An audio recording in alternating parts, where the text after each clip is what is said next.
J'appartiens à une famille de grands voyageurs qui, depuis 5 générations, est tentée par l'aventure du Chili et la traversée de la cordillère des Andes.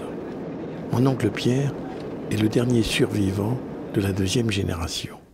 Il y a 107 ans, ma maman, qui est ton arrière-arrière-grand-mère, venait de se marier et elle est partie pour le Chili, où ton arrière-arrière-grand-père était professeur dans une université. Ton arrière-arrière-grand-mère, la voilà, peu après son mariage.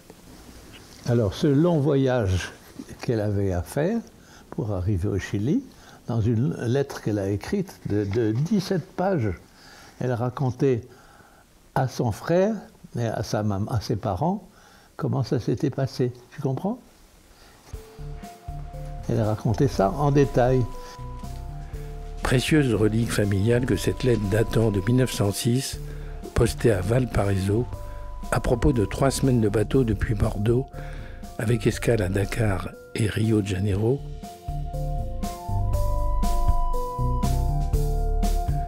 puis arrivée à Buenos Aires et traversée de la pampa argentine en train de l'époque. La sécheresse est si grande dans ces régions que le train soulevait des nuages de poussière. Quand nous sortîmes de notre antre, nous avions l'apparence de charbonniers. Mamie voulait faire ressentir à son frère Rémi la pénibilité du voyage jusqu'à Mendoza. Le ton désabusé de la lettre se métamorphose quand il s'agit d'évoquer la traversée de la cordillère des Andes en transandino argentin.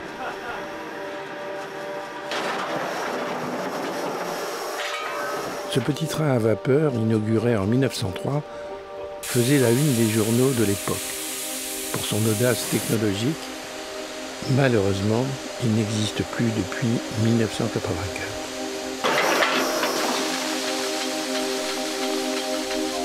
Pour se remettre dans l'ambiance, rendons hommage aux bénévoles du Petit Train d'Épingle qui, chaque samedi soir et dimanche matin, très tôt, en gare de Puget-Théniers, dans l'arrière-pays niçois, sont aux petits soins pour mettre en état de marche une véritable pièce de musée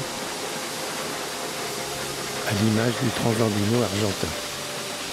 60 tonnes d'acier qui circulent dans des décors similaires à ceux traversés entre Mendoza et Las Cuevas, dans la cordillère des Andes, 111 ans plus tôt. Un voyage beaucoup plus pittoresque en jugé par le ton enthousiaste de la lettre.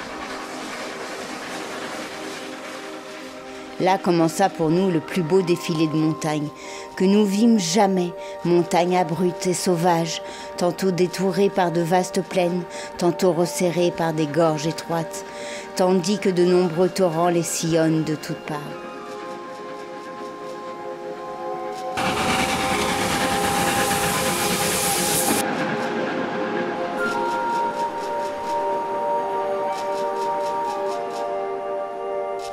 Le reste du voyage, pour franchir la frontière chilienne, se faisait en carriole et attelage de mulets, en attendant la mise en service en 1910 d'un 2e tronçon jusqu'à la ville chilienne de Los Andes. Voilà, me voilà au pays de mes rêves, à 800 km de Santiago, dans le pays des volcans. Voilà, ça c'est la photo de mon arrière-grand-père qui est venu au Chili il y a plus de 100 ans. Au dos de cette photo, un journal local de Santiago parle de cette nomination qui à l'époque était une grande première pour un ingénieur agronome français. Respecter l'esprit mapuche et son rapport viscéral à la nature m'a tout de suite séduit chez Philippe.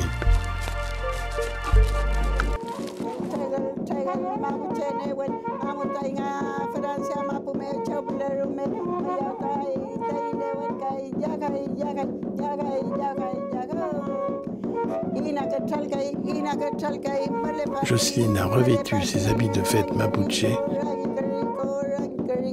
pour entrer en résonance avec la terre-mère et lui demander toute l'énergie dont elle a besoin pour coordonner le projet Samadhi.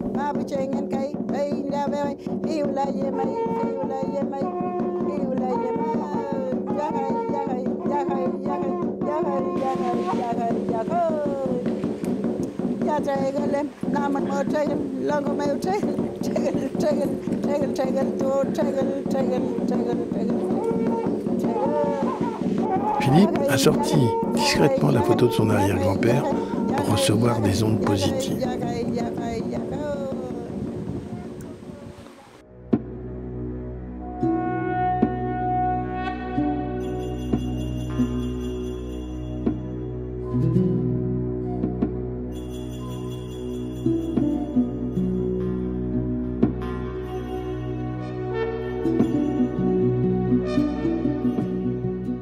Dans ce lieu mythique, règne un arbre sacré, l'Araucaria, un géant qui peuplait déjà la planète à l'époque des dinosaures. Mais il a trouvé son maître avec le Yaima, l'un des volcans les plus actifs du Chili, qui culmine à plus de 3000 mètres et dont la dernière éruption date de 2008, créant des paysages sinistrés d'une sidérante beauté.